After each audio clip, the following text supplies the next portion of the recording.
Here we go. From the top, today is the first episode back in 2025. This is the first episode of the year. Welcome back. It's Anders. I have got 4 fun recipes for you today. None of these drinks have any alcohol. These are mocktails. This is perfect if you are participating in Dry January, if you don't drink at all, maybe you have a loved one who doesn't drink. Maybe you want to make some drinks for your kids. These would be some nice ones for your kids. Except one of them has a double shot of espresso, so maybe not that one. If you are new to the channel, hit that subscribe button for more sips, tips, and recipes, and let's go make 4 mocktails to the bar.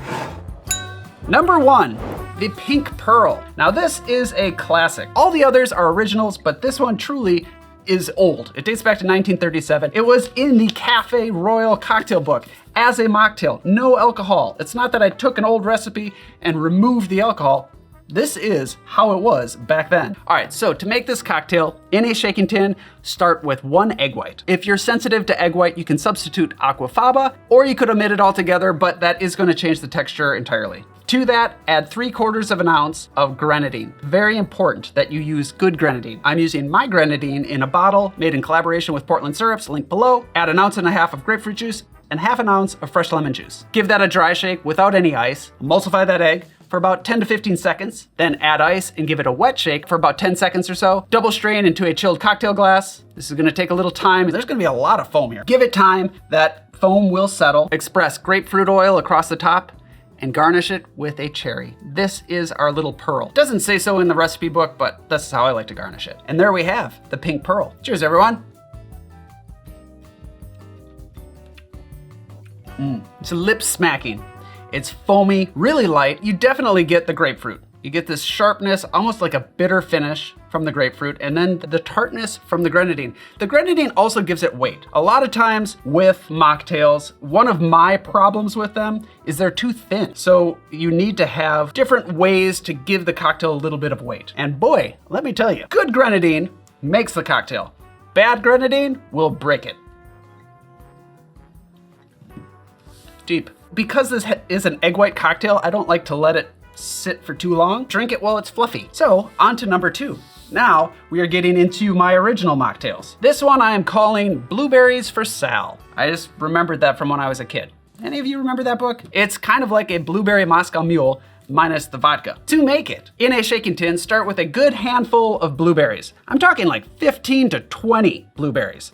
Drop them right in. We're gonna kind of make this into a smash. So on top of that, add 1 ounce of simple syrup. I'm using a semi-rich simple syrup, so 1.5 parts sugar to 1 part water, and 1 ounce of fresh lemon juice. We don't need to muddle up those blueberries. You can if you want, but we're gonna shake this with ice, and that's gonna break those down. Shake that up for about 10 seconds, and set that aside in a Collins glass. Drop in about 8 to 10 mint leaves, and we wanna express some of those oils. So if you have a muddler, gently tap those on the bottom of the glass, or you could even use a bar spoon. We don't want to break them up too much. Get the oils on the inside of the glass. Drop in a few ice cubes, and then double strain the cocktail into the glass. This is not gonna fill the glass up, but we want to double strain to get all the blueberries out, and then top it off with about 3 to 4 ounces of ginger beer. Add more ice if you need to.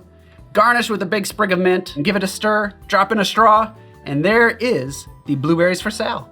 Cheers. So this one is a nice kind of light purpley pink color. I think this one's really pretty. You get the mint right on the nose. It's nice.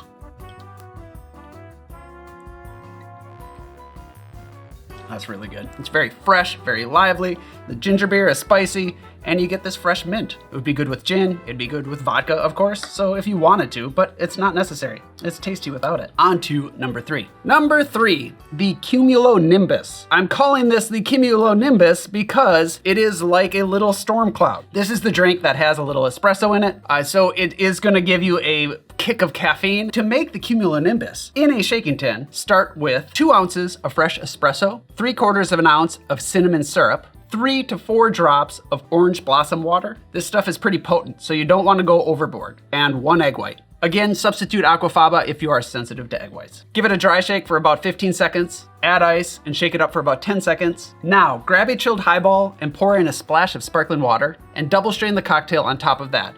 Take your time here. The foam is gonna rise up the glass. You don't wanna overflow things. And then top it off with an ounce of sparkling water. Carefully. This is gonna push that cloud up. Express orange oil across the top, drop in a straw, and there we have the Cumulonimbus.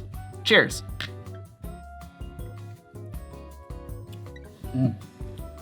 That's good. Coffee and cinnamon are the two things you get the most. Now on the top, you get a little bit of that orange from the orange oil, and then at the end, you can pick up the orange blossom water. It's subtle, but it's there. This drink is also good with a little bit of cayenne pepper if you want to kick up that heat. That's 3 cocktails, which means we are on to the last one. Number 4, Sereni-Tea Now. Named after the Seinfeld episode. Serenity now! Serenity now! Now this one I actually had a lot of fun coming up with. Now there is tea, as you can guess by the name, but there is also pear. And not just like pear juice, but a pear puree. I'm also using a very interesting type of tea. To make this one, we are gonna start with canned pears. Yes, canned pears. I'm using pears that are in a light syrup because it was the only thing I could find.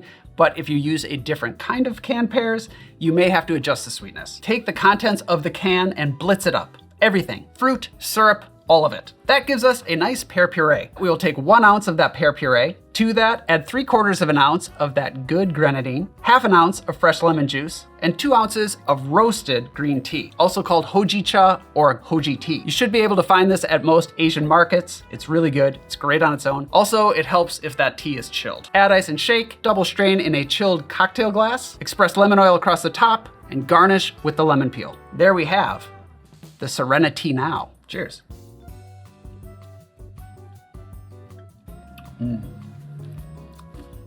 I love that.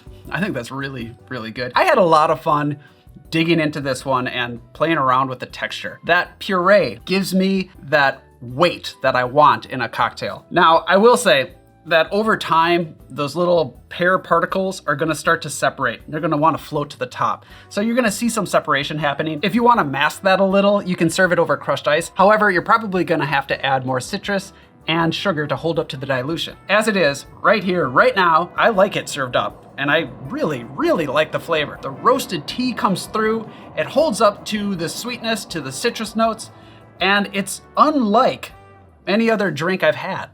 And I really like that. In fact, all of these, well, none of these are trying to be mimicking alcoholic cocktails. I think it's cool to put some effort into mocktails as its own thing. I hope you give these a try. And if you could please let me know in the comments down below what you've come up with, because I know there are some extremely creative and talented people out there, and I wanna know what you're making so that I can make it myself. Add to my library too. I will see all of you next time. Don't forget your merch, sign up for the newsletter. Till then, bye-bye.